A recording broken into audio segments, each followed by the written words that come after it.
तो हमने पिछली क्लास में हमने किया था रेजिस्टेंस पे, अब हम करेंगे रेजिस्टर आगे।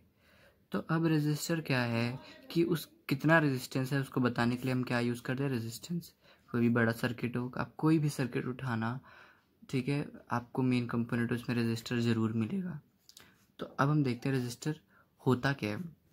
रेजिस्टर कुछ नहीं है, एक तरीके से कंडक्टर ही है, ठीक है, which offer higher resistance to flow of electric current. कुछ नहीं करते, अपने अंदर से इलेक्ट्रिक करंट को फ्लो करवाने में हेल्प करता है, ठीक है। एक तरीके से कंडक्टर ये कि जो इलेक्ट्रिसिटी को कंडक्ट कर रहा है, ठीक है। विच ऑफर्स हायर रेजिस्टेंस, क्या ऑफर कर रहा है, हायर रेजिस्टेंस ऑफर कर रहा है, ठीक है। होता क्या है, जैसे मान लो ये सर्किट है, ये मेरी बैटरी है,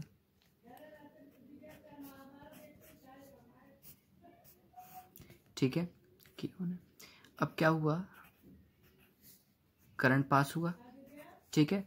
अब इसमें इस रेजिस्टर में से करंट पास हो रहा है, ठीक है।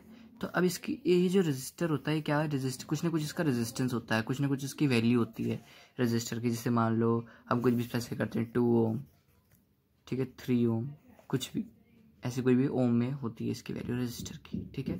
तो आई होप रेजिस्टर क्लियर होगा कि क्या है, रेजिस्टर इज अ कंडक्टर।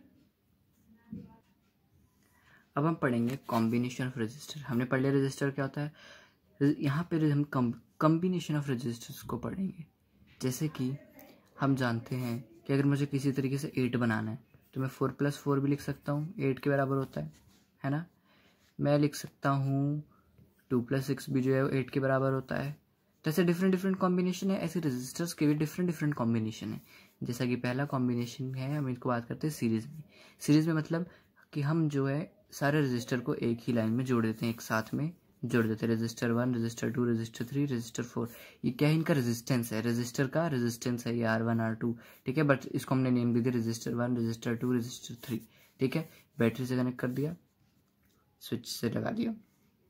अब क्या होता है कि जैसे मान लो ये 1 + 1 + 1 1 1 होता है, तो मेरा सम जो कुछ ना कुछ सम आ जाता है। अगर मान लो ये 4 रजिस्टर लगते हैं तो 4 आ जाती वैल्यू इसकी। अब यही अगर मुझे इन सबको जोड़ना हो तो मैं कैसे जोड़ूंगा, तो मैं क्या, in case of the series, अगर मैं सीरीज की बात करूं तो सीरीज में इसका होता है R equality is equals to R1 + R2 + R3 ऐसे सो ऑन, जब तक जाता रहेगा। सीरीज की बात है ये, ठीक है, सीरीज की बात है कि बहुत सारी जब रजिस्टर लगे होंगे तो उन सबका जो समीशन रहेगा पूरे इक्विवेलेंट के बराबर रहेगा। जैसे मान लो ये 3 रजिस्टर है, ठीक है, इसकी वैल्यू कुछ 2 ओम है, इसकी वैल्यू 4 ओम है, इसकी वैल्यू 1 ओम है मान लो, ठीक है।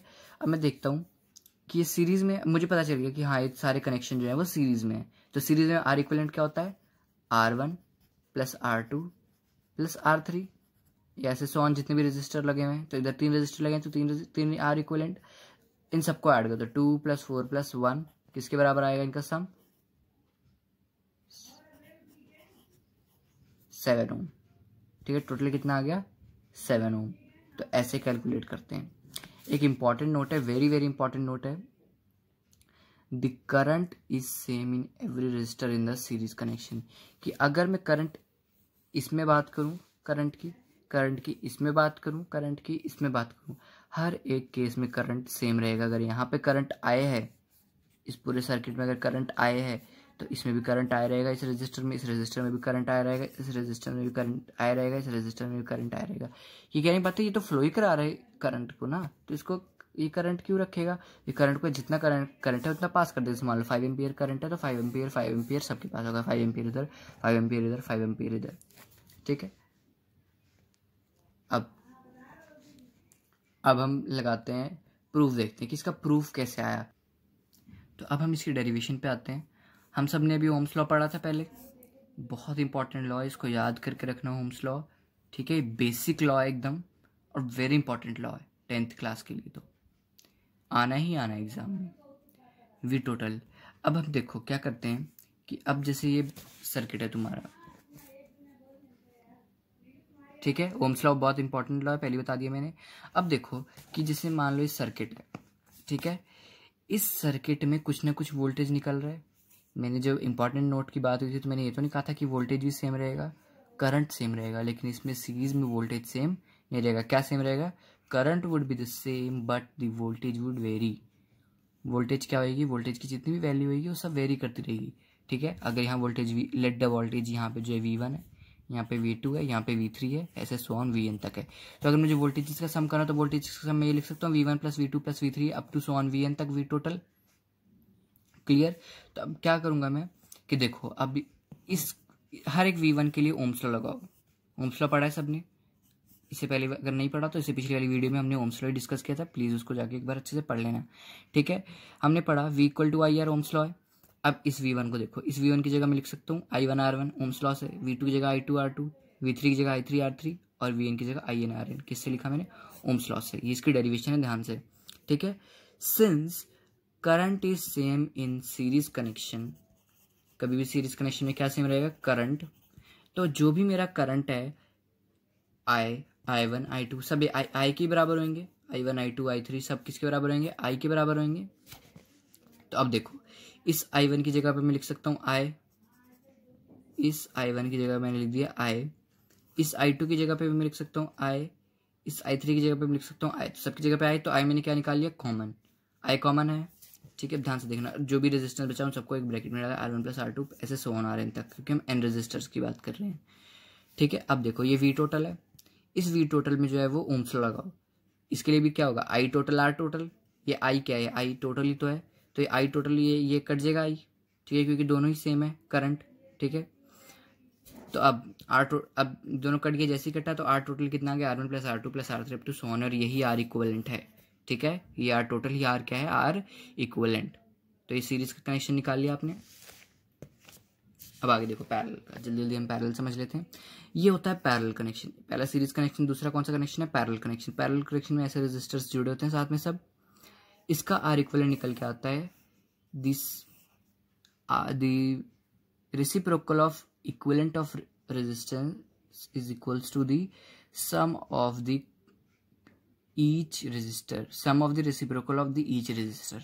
तो क्या है, अब देखो इस केस में क्या होता है, इस केस में पैरेलल के केस में वोल्टेज सेम रहती है। अगर इधर वोल्टेज V है तो इधर भी V रहेगी, इधर भी V रहेगी, इधर भी V रहेगी, ठीक है।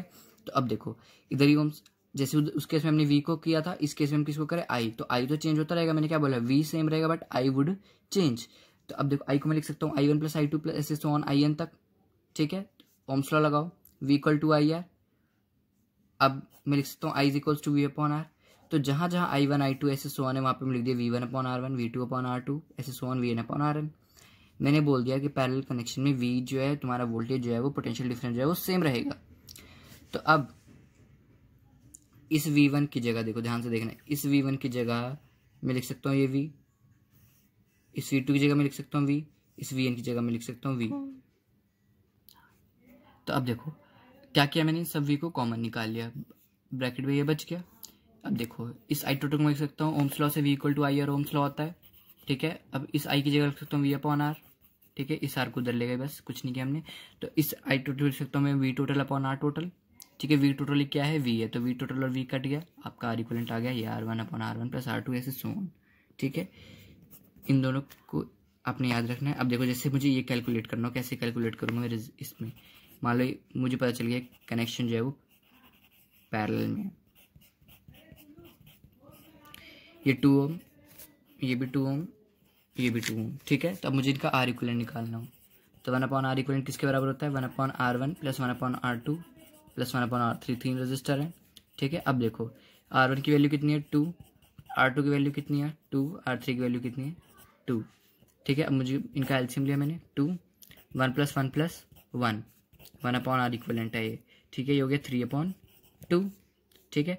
अब R इक्विवेलेंट क्या होगा, इसको रेसिप्रोकेट कर दो, 2 अपॉन 3 ओम जो है इसका R इक्विवेलेंट आया है। क्लियर ये चीज़, ये बात ध्यान में अच्छे से बिठा लो ये कैसे होता है। थैंक यू, अब अगली वीडियो में पढ़ेंगे।